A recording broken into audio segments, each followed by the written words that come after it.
RepubliCON Morning, the most news in the morning, period. Weekdays 6 Eastern. Well, we've been following the bizarre and ever-changing, it appears, story of the whereabouts of one of our governors of South Carolina, Mark Sanford. And we have some new information this morning that even though his staffers had told everybody that when people inquired about his whereabouts, because he had been, no one knew where he was since last Thursday, I believe.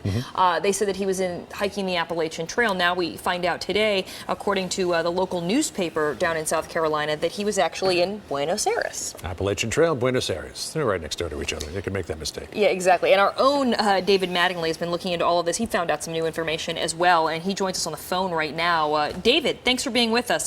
It's quite an unusual story, right? For you to be covering?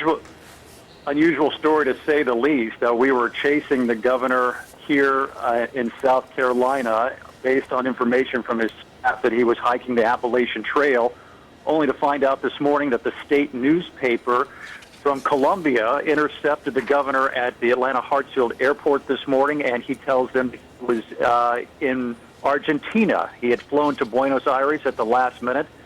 He says that, in fairness to his staff, he did plan to go hiking on the Appalachian Trail, but changed his mind at the last minute, wanting to do something instead that was exotic, as the newspaper reported.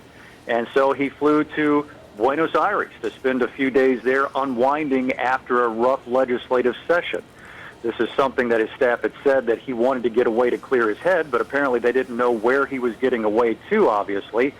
And Buenos Aires was quite a bit off of the original Appalachian Trail. So the governor is back at work today. He cut his trip short because of all the attention his trip was getting.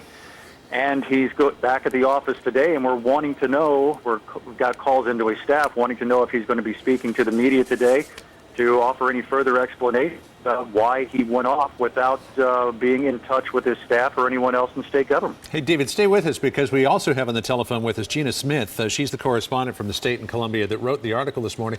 Gina, was it actually you who met the governor at the Atlanta airport today? Yes, good morning. Yes, it was me. We had a tip and some other information that we put together and had a hunch that Governor Sanford may be flying into the Atlanta airport. So I jumped in the car last night and drove up to the airport this morning and waited outside of the gate to see if he would get off of the plane that was deboarding from Buenos Aires, and sure enough, wow, there was the governor. Well, that's some good reporter's instinct shoe leather that you that you employed there. What did the governor tell you about where he was, why he went there, and why he wasn't on the Appalachian Trail like his staff insisted? Right. That's the first question I asked him. I said, we thought you were on the Appalachian Trail. What's going on? And he said, you were correct in what you said, that he said he had thought about going hiking on the Appalachian Trail. He's enjoyed hiking the Appalachian Trail since he was in high school. He told his staff that he was likely going to hike the Appalachian Trail, but then he said last minute he decided to do something more exotic, and went to Buenos Aires, where he says he's been 2 times before, most recently about a year and a half ago. He says it was a tough legislative session. As you know, he made a lot of national headlines for his refusal of $700 million in stimulus money. He says it feels great to just go someplace where he's not easily recognizable, where he can people watch, where he can walk around. But wait, Gina, let me ask you about this, though. Can I just ask you about this one part that I mean, look, everybody has a right to go away. I mean, whether or not protocol was breached and he should have, either passed on the duties or let the lieutenant governor where he's going, I'm sure that's going to be asked. But the thing that I think struck a lot of people is that he has 4 kids and a wife. Right. And initially, his wife said, she told the Associated Press she didn't know where he was. Then she said he's just taking some time away from their 4 boys to write something, and then said she wasn't worried. I mean, that's the part I think that struck a lot of people as odd.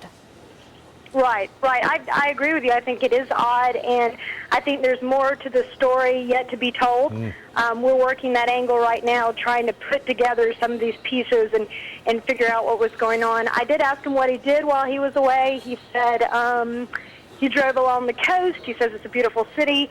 I asked him if he was alone. He said yes, he was alone. I asked him if he stayed in a hotel. Then he said he saw where I was going and he didn't want to discuss anymore. So here's a question that I have. So he left out of the Columbia airport in South Carolina. There was one of his gubernatorial, the state police vehicles that was found there at the Columbia airport. There was also a state police vehicle that was at the Atlanta airport. Was that a vehicle he was going to use to go home?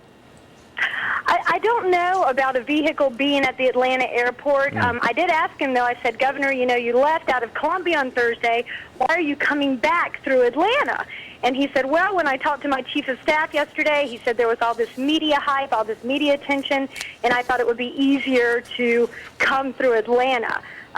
Interesting to note, there was an aide there who met him. I don't know if it's one of his legislative aides. I don't know if it's a family friend, but there was someone who obviously knew he was in Buenos Aires who came and met him at the airport and escorted him out to what I assume is a private car, a state car. I don't know. All right.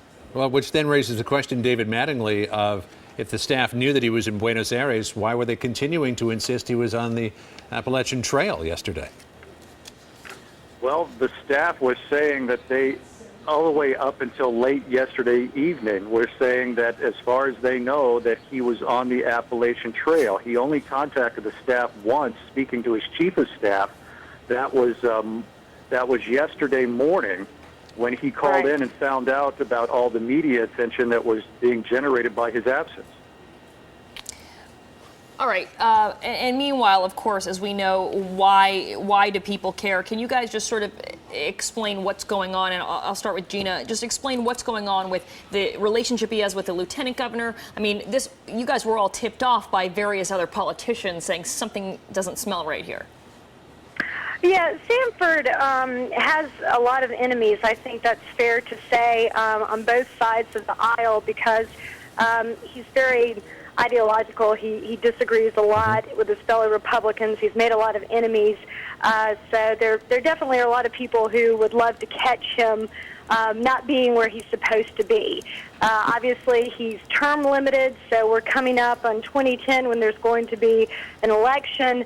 The Lieutenant Governor, Andre Bauer, is one of the contenders for the governor's seat.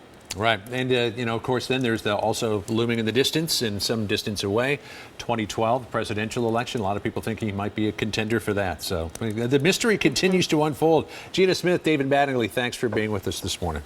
There we go. Good work. You're right. She trailed that plane. Good instincts on her part.